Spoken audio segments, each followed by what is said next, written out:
Today, to revive the hope of peace and a two-state solution, I state clearly, as Prime Minister of this great country, that the United Kingdom formally recognises the State of Palestine.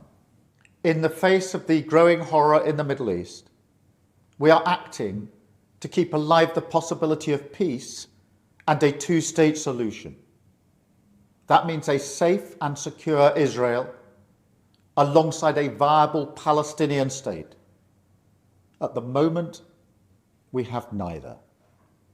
Ordinary people, Israeli and Palestinian, deserve to live in peace, to try to rebuild their lives free from violence and suffering. That's what the British people desperately want to see. Yet, almost 2 years after the barbaric attacks of October the 7th, hostages are still held by the terrorists of Hamas. Recent images show the hostages suffering and emaciated. Hamas even refuse to release all the bodies of the dead. I have met British families of the hostages. I see the torture that they endure each and every day.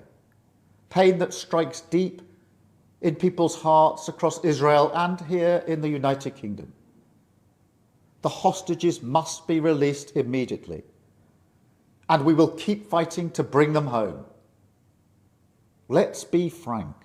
Hamas is a brutal terror organisation. Our call for a genuine two-state solution is the exact opposite of their hateful vision. So we are clear, this solution is not a reward for Hamas, because it means Hamas can have no future, no role in government, no role in security. We have already prescribed and sanctioned Hamas, and we will go further. I have directed work to sanction other Hamas figures in the coming weeks. Meanwhile, the man-made humanitarian crisis in Gaza reaches new depths. The Israeli government's relentless and increasing bombardment of Gaza, the offensive of recent weeks, the starvation and devastation are utterly intolerable. Tens of thousands have been killed, including thousands as they tried to collect food and water. This death and destruction horrifies all of us. It must end. We have evacuated the first group of sick and injured children to the United Kingdom to be treated by the NHS, and we continue to increase our humanitarian support. But still, nowhere near enough aid is getting through.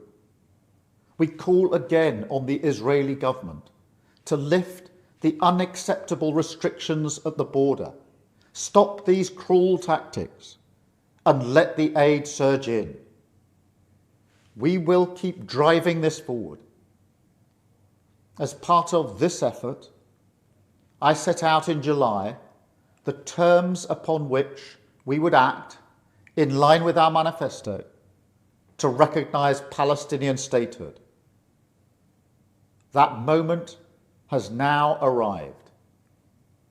So today, to revive the hope of peace and a two-state solution, I state clearly, as Prime Minister of this great country, that the United Kingdom formally recognises the State of Palestine. We recognised the State of Israel more than 75 years ago as a homeland for the Jewish people. Today, we join over 150 countries who recognise a Palestinian state also. A pledge to the Palestinian and Israeli people that there can be a better future. We must channel our efforts, united together in hope, behind the peaceful future that we want to see. The release of the hostages, an end to the violence, an end to the suffering, and a shift back towards a two-state solution as the best hope for peace and security for all sides.